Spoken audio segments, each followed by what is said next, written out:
Good evening, everybody, and welcome once again to another exciting episode of the Sports Beat with Richard Holdridge, presented by Georgia Alabama Sports Live. I hope that you are enjoying your evening. I've got a great guest as we're going to talk football. I can't believe that football is here.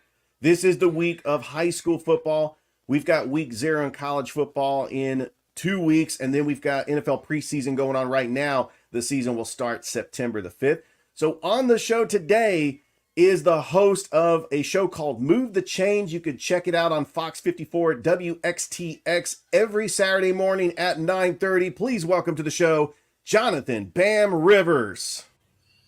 Hey, Richard, what's going on, brother?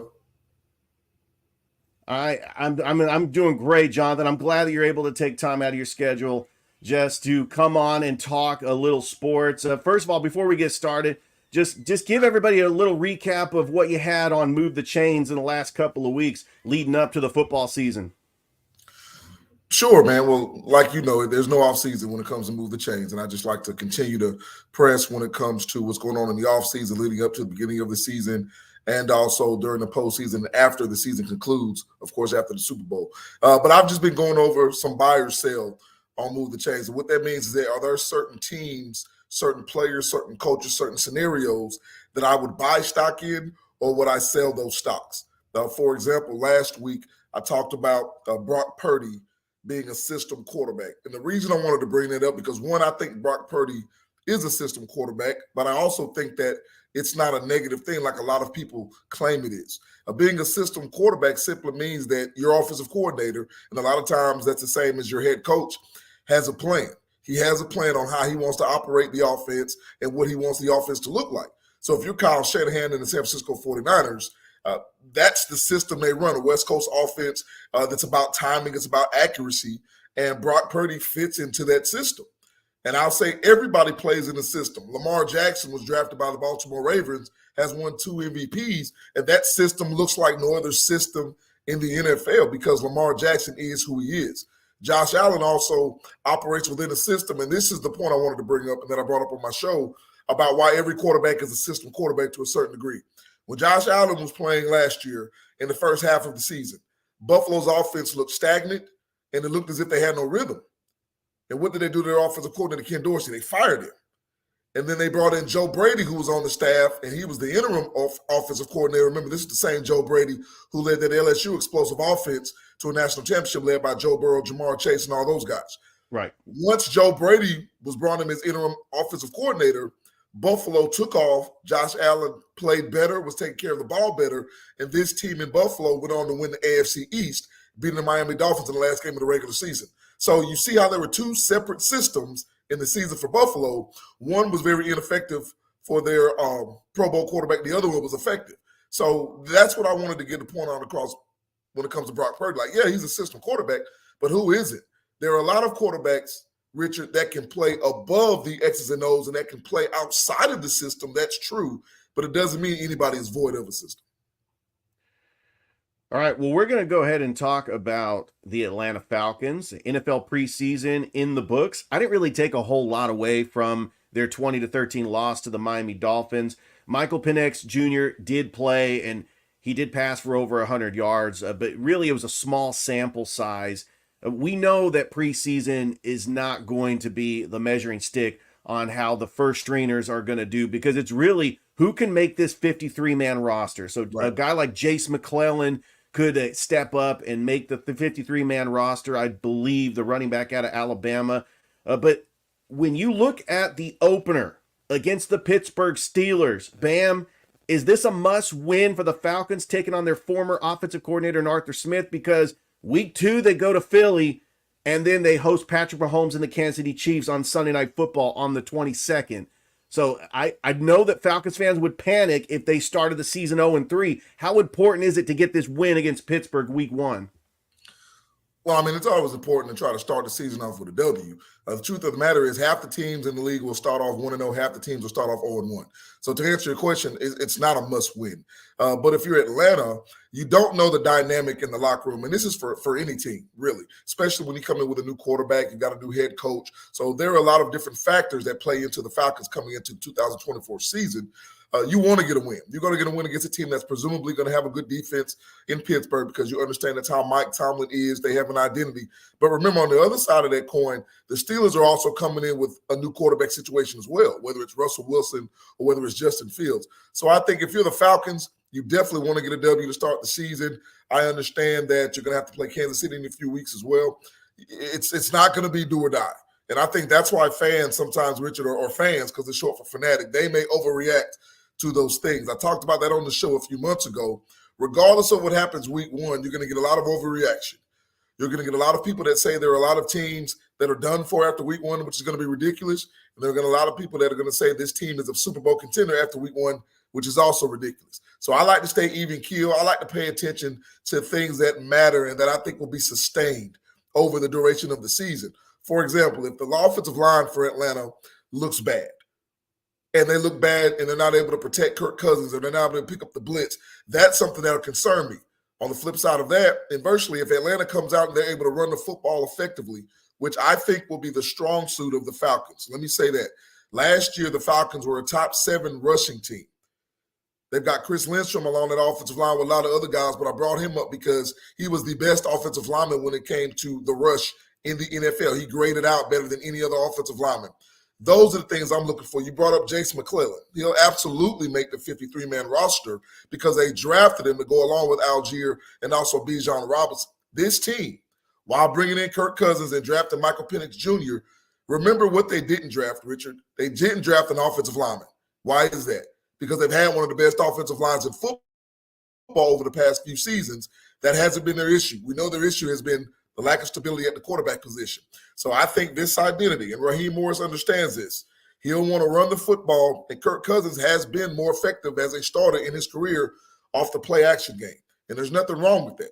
That's a good thing for quarterbacks. That's a good thing for teams. So if you want to focus on anything for the Atlanta Falcons, focus on how they're able to run the football, and they're going to have a 3-headed attack in my estimation, which is going to keep people fresh, especially Bijan Robinson, because, they're going to use him in a multitude of ways, not just carrying the ball, but catching the ball out of the backfield, and you may see him do some special team things as well. So that's kind of where I am with Atlanta. It's not a do-or-die situation. It's not a must-win situation, but it'll definitely bode well for a new head coach and a new quarterback if they get off to a win to start the season against Pittsburgh. Well, I absolutely agree, Bam. I do think that they are in a winnable division. They got stability at quarterback. I mean, let's just come out and say it. It's a huge upgrade at quarterback because last season they went 7-10. We saw the season play out. There were 6 times that the Falcons should have won those games. I was actually going through the schedule. Washington, Desmond Ridder throws 3 picks. Tennessee, Will Levis just had a phenomenal game with 4 touchdowns. Minnesota, Josh Dobbs comes off the street and he's practicing that week leading up to game time. And Falcons had the lead with 2 minutes left. In Arizona, Falcons were up with 2:33 left. Tampa Bay, Falcons were up. And they gave away these games. I don't even want to get into the Carolina 9-7 loss. That was probably the most embarrassing loss last season. And to be honest with you, Bam, getting blown out by the Bears and the Saints pretty much put the nail in the coffin for Arthur Smith. I felt like the team quit on Arthur Smith, and the writing was written on the wall. And after 3 seasons, 3 straight 7-10 seasons, not going to get it done. So in comes Raheem Morris, which I like. I loved him as a defensive coordinator for the Super Bowl champion Los Angeles Rams. I felt that they should have gave him the job when he was the interim coach after Dan Quinn got fired. So this Falcons culture haven't not making the playoffs since 2017. I mean, you've seen the Falcons, and coming into this season, they got to build an identity. But would you be satisfied if they were just in games and Kirk Cousins passed for over 250 yards and 2 touchdowns, and he looked like a stable quarterback, and you don't have to win every game, but you could say, right, well, they lost to the better team. Because really, that Sunday night game against Patrick Mahomes, if Kirk Cousins goes toe-to-toe with Patrick Mahomes and they lose that game, I'm not disappointed. I'm like, wow, that was a great game. And I'm sure that's going to be packed at the Mercedes-Benz Stadium.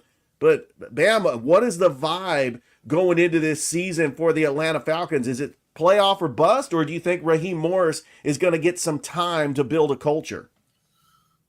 Well, I'm definitely not Arthur Blank, so I can't speak to his mindset, but I'm just thinking that if you pay a quarterback over $100 million in guaranteed money, you want to take the next step. And like you stated, being 7-10 the past few years and being a step away from the playoffs, I know that's their goal. It should be the goal of any team, and I understand people say, well, every team has that goal at the beginning of the season, but it's unrealistic for every team to make the playoffs. But see, the margin of victory in the NFL is very small.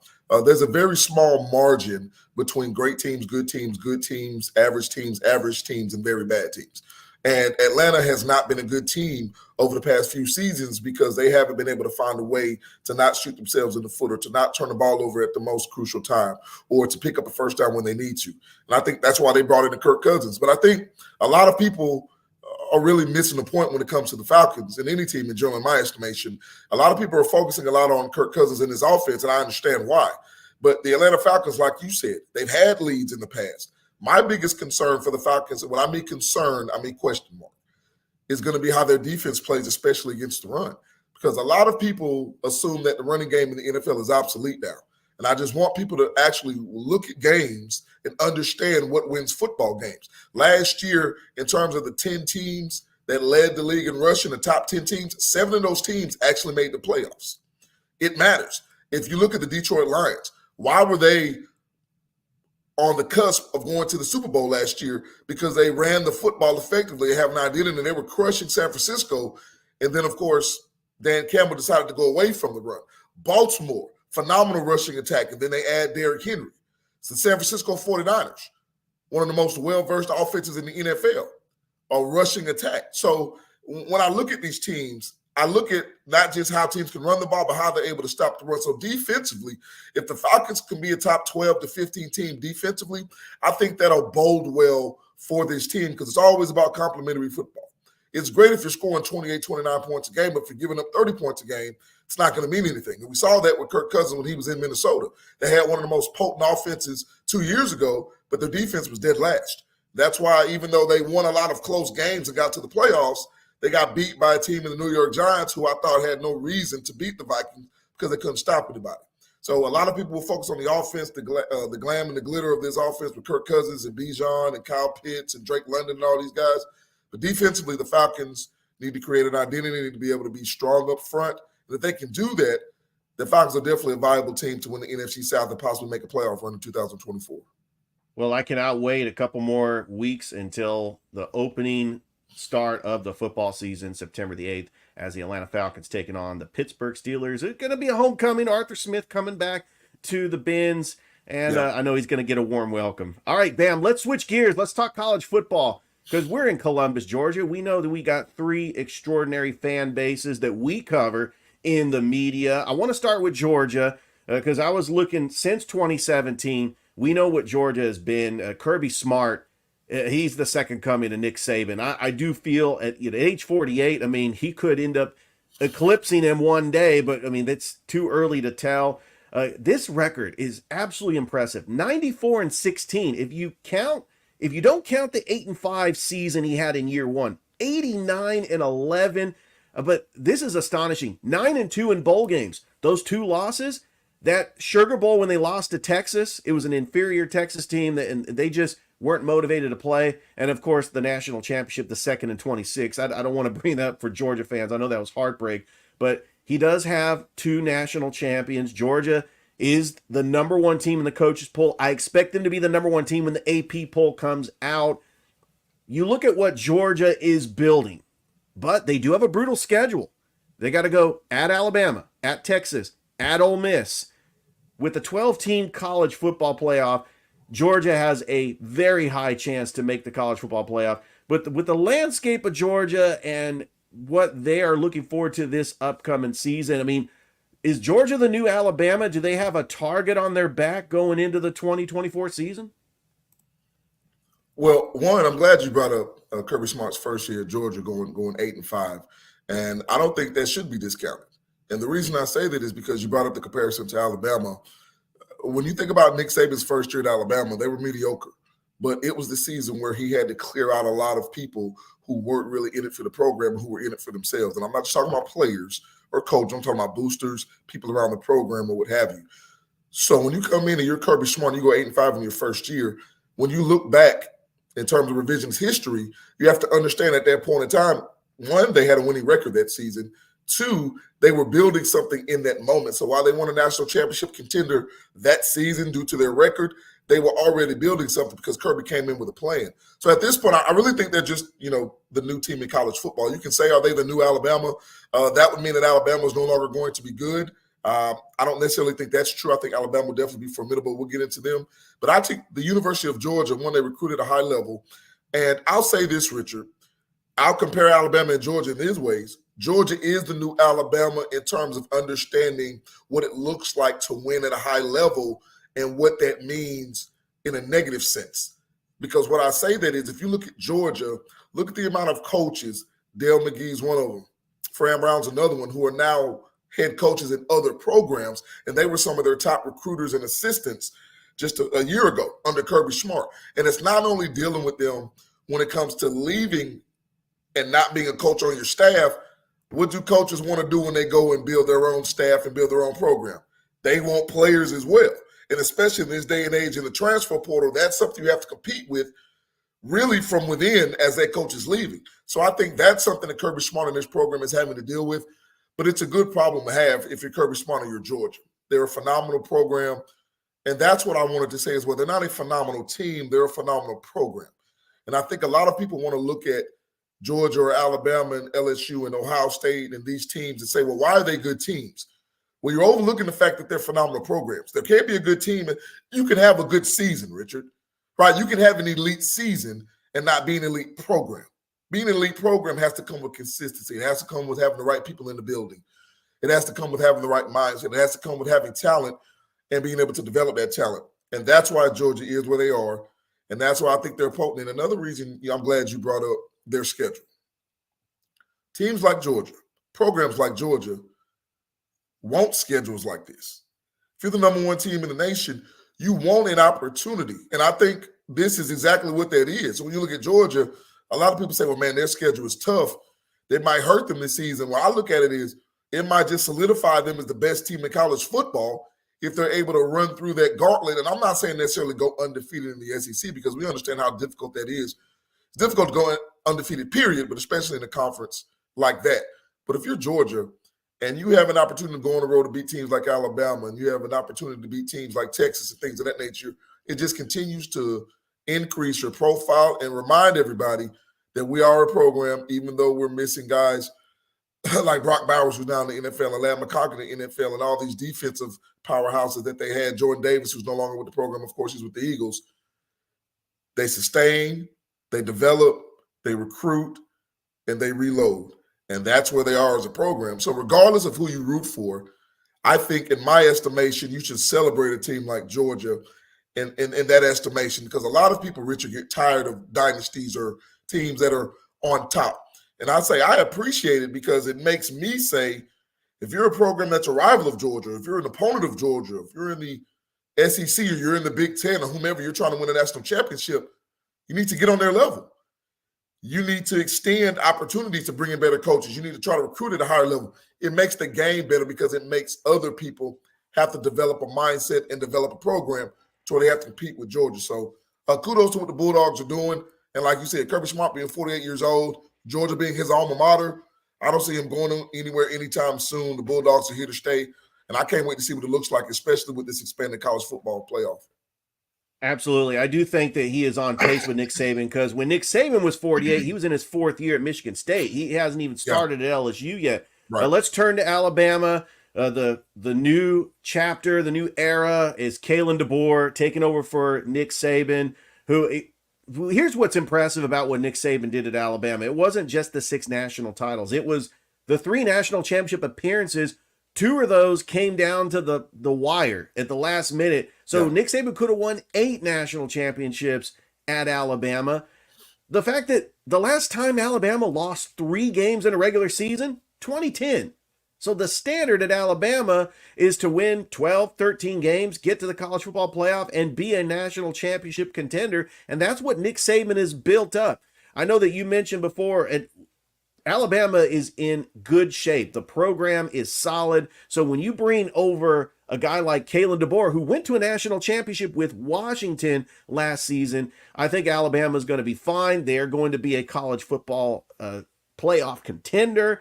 But you talk about Alabama on your show. Are the fans thinking, well, Kalen DeBoer is not Nick Saban, but what do you think the landscape of Alabama is with just a new leader at the helm, which I do believe that Alabama's offense is going to be a little bit more explosive. I honestly do believe that. But, he's not Nick Saban, but he's actually taken over, and Alabama's in good shape.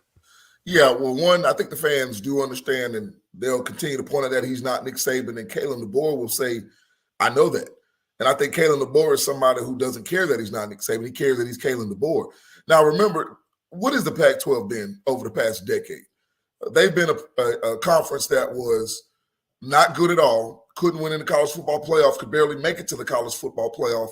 But then the funny thing about it is last year, the Pac-12 was as strong as it's ever been. And, of course, it was in its final year of existence because all these other teams dispersed and they were broken up, and they're now in the Big Ten and the Big 12 and other conferences in college football. But Kalen DeBoer, like you said, not only won the Pac-12, but made it to the national championship game. This is a coach who's won at every level he's coached. Now, a lot of people make the comparison where you remember when Auburn brought over Brian Harsin, and that was a miss and things of that nature. It was a miss. I don't think it's the same scenario, though, because when I look at Kalen DeBoer, I look at the talent that he's coached, and I look at where that talent is now. Not just a Michael Penix Jr., but an Odunze and a lot of those other players offensively and defensively that are in the NFL currently. Kalen DeBoer understands that in order for him to create Alabama in the way he wants to, he has to do it the way he wants to. The worst thing he could ever do is go in and try to be Nick Saban. And I think one thing that helps Kalen DeBoer is that he has guys on that roster that have been at Alabama and that are leaders. I think the one thing that we talk about when it comes to an elite program, which Alabama still is, ladies and gentlemen, is that player-to-player accountability is at a high level. And you have that with guys like Jalen Milroe. You have that, on the offensive side of the football when it comes to your quarterback. So it's not as if Kalen DeBoer is going to be void of talent. We understand that. And I don't know what the record is going to be like. I'm not a predictor of records because things can happen, injuries, things of that nature, coaching situations that you've seen throughout the landscape of college football. All that stuff matters. All I know is Jalen Milroe, Malachi Moore, they've got talent. And I haven't even talked about their recruiting class. Kalen DeBoer came into Alabama in his first season, did a pretty good job recruiting, if I would say so myself. Did something that a lot of people can't do at programs that have been established, but this guy's gotten it done in his first year recruiting. So I'm not worried about Alabama. They may look different, which is great. It's a new era. But I think overall this program is still in good hands. And like I've said this to you and Thrift before, I believe, if people expect Kalen DeBoer to be Nick Saban, then I think that's an unrealistic expectation because he's not Nick Saban. Not because he can't be, he's just not. But if people expect Alabama because he's not Nick Saban to not be as good, I don't buy that either. I've said I won't be surprised if they take a step back. They may lose 2 games this year, 3 games this year. Still may result in the college football playoff, college football playoff berth. If that happens, then you've got a chance to win a national championship. So that's where Alabama is. And I think it just heightens my sense of intrigue when it comes to this program, the landscape of this conference overall. And finally, Bam, let's talk about the school that's 45 minutes up the road from Columbus, the Auburn Tigers. These fans, a little bit restless, but Hugh Freeze in his second year, it's an upgrade from Brian Harsin, but, the expectations, Auburn fans, Gene Chizik won a national championship. Gus Malzahn got to a national championship appearance. But I think that Auburn, with their upcoming recruiting classes, are set for the next couple of years.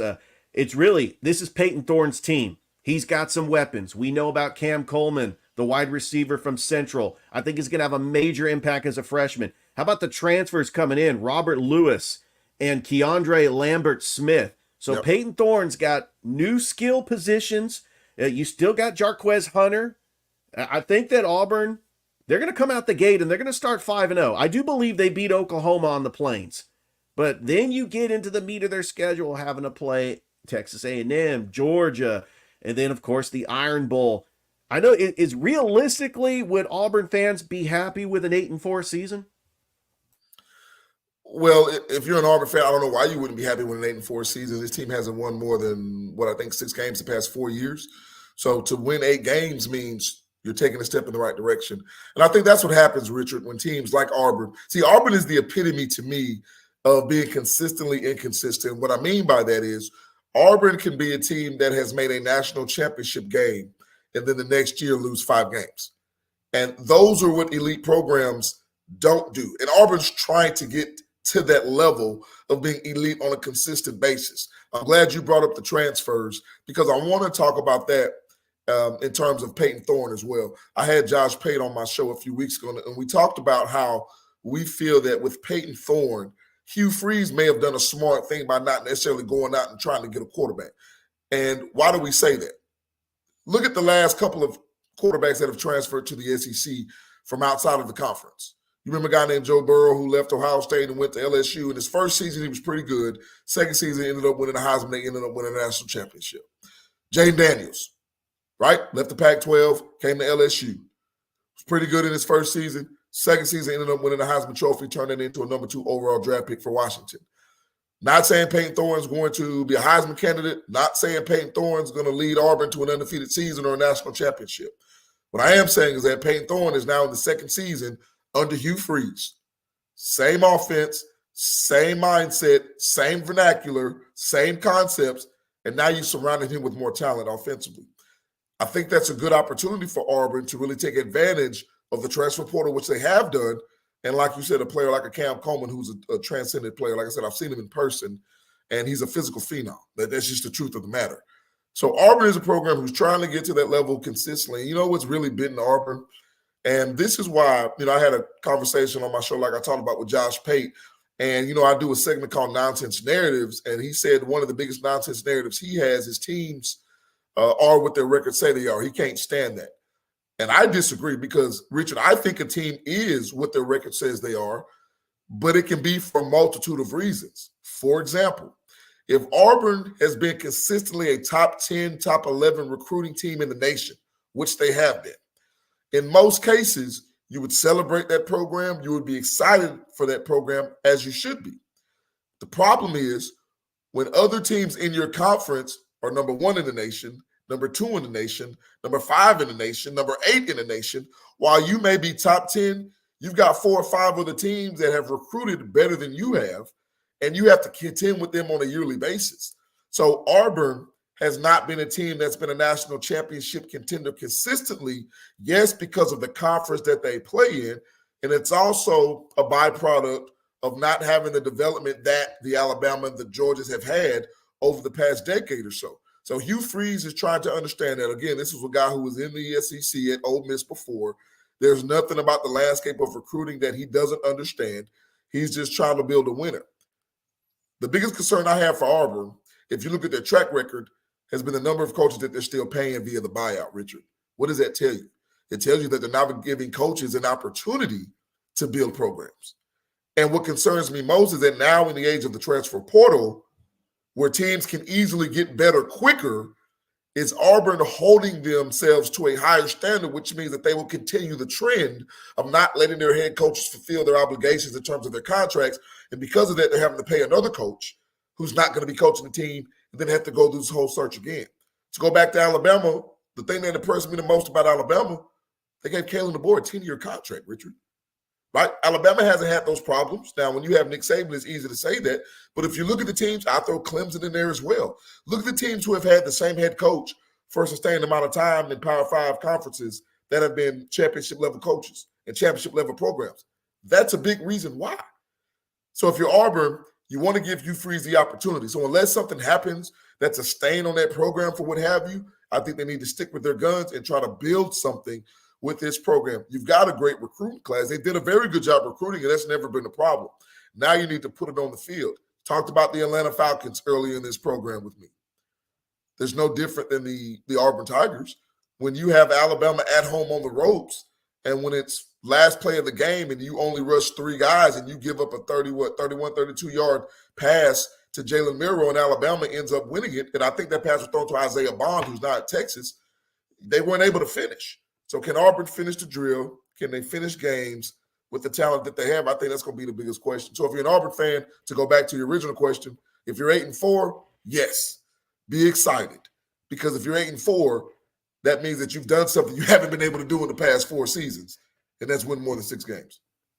Bam, I couldn't think of a better guest to get on the sports beat to talk football, especially with football season right around the corner. Before we get you out of here, your son has got a big game this Friday, Northside taking on Shaw. You can catch that on Georgia Alabama Sports Live. Thrift Behringer will be on the call.